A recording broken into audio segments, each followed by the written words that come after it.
Oke, so Indonesia belakangan ini memang sedang menjadi sorotan dunia. Dari bagaimana kita menanggulangi COVID dengan sangat cepat, vaksin, vaksin, vaksin. Yang tadi negara-negara lain masih wait and see, masih nungguin kayak vaksin ini masih lebih bagus, kita tunggu aja deh. Oh vaksin itu masih lebih bagus, kita tunggu aja deh. Sedangkan kita pokoknya action, kita vaksin terus sampai akhirnya kita udah banyak yang divaksin dengan notabene jumlah orang segini banyak ya. Habis itu dari pertumbuhan ekonomi kita, dari dimana Presiden Jokowi di tahun lalu ya sempat dikasih penghargaan ya bahwa Indonesia ya kita Indonesia dikasih kesempatan untuk menjadi tuan rumah G20 di tahun 2020. Nah, hal ini ya memang menaikkan pamor Indonesia nih dan ada plus, ada minus ya. Plusnya adalah kita di mata dunia em, lebih dilihat gitu. Tapi minusnya ya kesalahan-kesalahan kecil-kecil ntar pasti akan dibesar-besarin kayak kesalahan-kesalahan yang waktu itulah G20 apa bukan G20 Vanuatu misalnya ya kan itu sampai sekarang digede-gedein. Nah, tapi dengan hal ini pamor para diplomat Indonesia juga ya pasti naik gitu dan iya siapa yang nggak mau gitu kan digaji di pemerintah dapat tunjangan habis itu kerja di luar negeri lagi apalagi kalau misalnya lu bisa kerja di eh, konjen ya misalnya kayak konsulat jenderal atau misalnya di embassy Indonesia di luar negeri dimanapun itu lo akan mendapatkan liburan itu double. Kenapa gue bilang double? Karena ini pengalaman gue sendiri waktu di Australia. Liburan di Australia, mereka libur. Liburan di Indonesia, mereka pun libur. Jadi, kalau misalnya kita lihat di Indonesia sendiri itu ada berapa banyak hari libur ya itulah di dalam satu tahun di embassy di Indonesia ngikutnya double ya. Jadi kadang-kadang kayak ini kerja cuma dari jam berapa sampai jam berapa tapi tutupnya cepet banget. Anyway, welcome back to Cari Kuliah TV with me, Alejandro Tumiwa, di mana lo bisa menemukan seluruh bahasan-bahasan penting dan menarik seputar perkuliahan, pekerjaan, dan startup. Mungkin gue bisa tambahin tentang kehidupan juga, karena apapun yang gue ngomongin di sini itu berpengaruh sama kehidupan lo. So, what are you waiting for? Let's go. Meskipun apa yang gue bilang tadi itu sebenarnya yang enak-enak, tetapi sayangnya tidak semudah itu untuk dipilih menjadi duta besar Indonesia.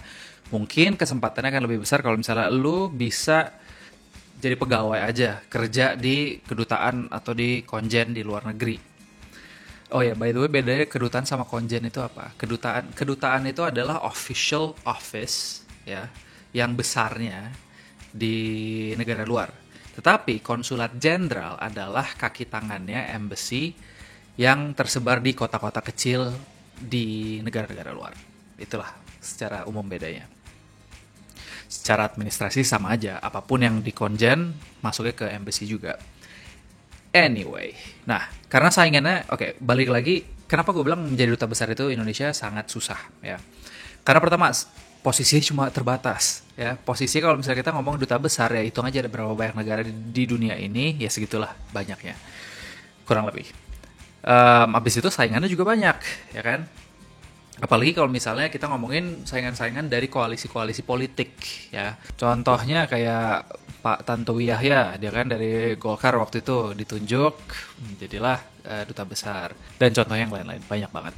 Nah, anyway pertanyaannya sekarang buat apa ngambil jurusan internasional kalau misalnya emang kerjaannya nggak bisa menjadi diplomat nantinya ya kan? Kalau emang udah yakin mau ngambil jurusan ini, lu juga harus yakin ya untuk bisa mendapatkan pekerjaan ini ya. Meskipun nggak harus menjadi duta besar, tapi banyak kok pekerjaan-pekerjaan yang lain yang emang bisa lu dapatkan dengan gelar hubungan internasional ini. So, pertanyaannya adalah pekerjaan apa aja sih sebenarnya yang terbuka untuk jurusan hubungan internasional ini. Nah sekarang kalau misalnya lo mau ngomongin pekerjaan yang gak relevan, ya banyak banget.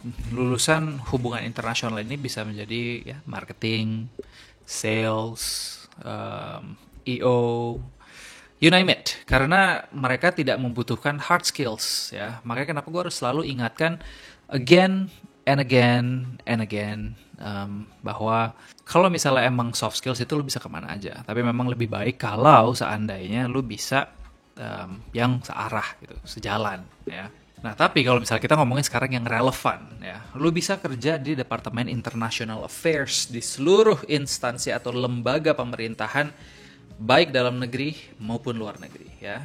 Contohnya, lu bisa kerja di ASEAN, di PBB, atau lu bisa kerja di WHO, atau yang sekarang lagi naik pamor bisa di NATO ya, yang sekarang ada urusannya Rusia sama Ukraina. Tapi memang lu harus ingat, sebagai outsider, sebagai orang Indonesia, kalau misalnya lu tidak tergabung dalam organisasi ini, seperti NATO, Indonesia kan nggak tergabung dalam NATO ya, mungkin agak susah lu bisa masuknya. Nah, kalau misalnya lu nggak mau kerja di instansi atau lembaga pemerintahan atau lembaga independen ya sendiri, lu bisa kerja di kedutaan luar negeri yang berlokasi di Indonesia, kedutaan Italia, Meksiko, kedutaan China, kedutaan apapun ya, you name it. Ya, karena mereka posisinya ada di Indonesia, tapi memang membutuhkan orang-orang yang memiliki skills di mana lu bisa belajar atau lu bisa berkomunikasi dengan bahasanya mereka. It's a plus, tapi yang pasti lu harus bisa fasih dalam bahasa Inggris. Karena banyak contoh juga yang gue sudah lakukan research ya, di mana lulusan HI kerja di kedutaan besar negara lain Indonesia itu banyak. Ya, jadi nggak menutup kemungkinan dan jangan minder. Kalau misalnya emang lu mau HI, mungkin ini salah satu first step lu bisa mencapai mimpi lu nanti ya. Who knows? Atau kalau misalnya emang lu mau yang lebih private nih guys ya, atau kalian yang mau kerja di tempat yang lebih private, lu bisa kerja di perusahaan internasional. Oke? Ya memang berurusan sering dengan luar negeri. Again, kalau misalnya lu kerja di perusahaan internasional yang sering berurusan dengan luar negeri ya, lo harus bisa belajar bahasanya mereka. Nah sekarang kalau misalnya kita bisa lihat, udah banyak banget orang di Indonesia ini yang bisa bahasa Inggris dengan seiringnya waktu. Tetapi kalau lo bisa bahasa lain ya, atau bahasa yang jarang bisa dikuasai sama orang Indonesia, itu peluang lo akan semakin besar ya. Karena pasti mereka, apalagi contohnya kayak misalnya sekarang perusahaan Jepang, Korea, belum banyak orang Indonesia yang bisa bahasa Korea dan Jepang ya. Jadi kalau misalnya emang lu bisa, itu pasti it's a plus buat lu. Memang mungkin ada pertanyaan, tapi kan kalau kerja di perusahaan internasional nggak harus bisa bahasa mereka. Betul, tergantung posisi lu apa. Karena contohnya kayak misalnya istri gue, dia pernah kerja di perusahaan Korea, dia nggak bisa bahasa Korea, it's okay. Karena bukan bidangnya dia untuk sering berbicara, berkomunikasi dengan orang Koreanya gitu. Nah, selain itu, lu juga bisa menjadi, ini yang sejalan ya, lu bisa menjadi jurnalis atau dosen gitu.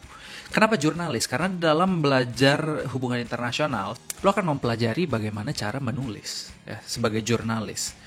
Dan salah satu memang untuk menjadi diplomat yang baik adalah lu harus bisa menulis dengan singkat, padat, jelas ya, secara cepat. Nah, itu salah satunya. Again, gue mau bilang semua orang itu memiliki jalan masing-masing. Make sure jalan yang lo ambil adalah jalan yang benar ya. Karena ingat, every action you take ya. Ingat ini. Every action you take, there is consequences. Oke? Setiap apapun yang lo perbuat pasti ada konsekuensinya, dan jangan sampai lo terjebak dalam konsekuensi lo sendiri. Karena kalau misalnya lo sampai terjebak di konsekuensinya sendiri ya, contohnya lu buka satu pintu, pasti ada pintu lagi yang lain, yang kan ada banyak.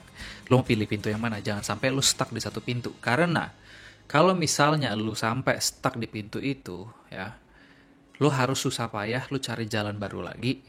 Dan apa yang lu pilih nantinya, ya, bisa tidak sesuai. Chancesnya kan lebih besar kalau misalnya ini tidak sesuai dengan apa yang lu mau. Well, I guess itu aja untuk hari ini. Dan yes, gua harap lu bisa menemukan jalan yang terbaik buat lu. Dan semoga lu sukses dalam perjalanan karir lu. So if you have any question, atau lu ada masukan ya, atau mau bikin video apa nih nextnya, atau gue mau ngomongin video apa nextnya, please komen di bawah. Gue akan sebisa mungkin balas komen lu ya guys. So thank you for watching. Jangan lupa subscribe dan kasih thumbs up ke gue kalau misalnya lu suka dengan video ini. Kalau misalnya lu yang udah, thank you very much. Gue sangat-sangat grateful untuk bantuan lu ya, karena tanpa lu gue nggak bisa seperti sekarang. Dan I guess I'll see you guys next time. Bye bye.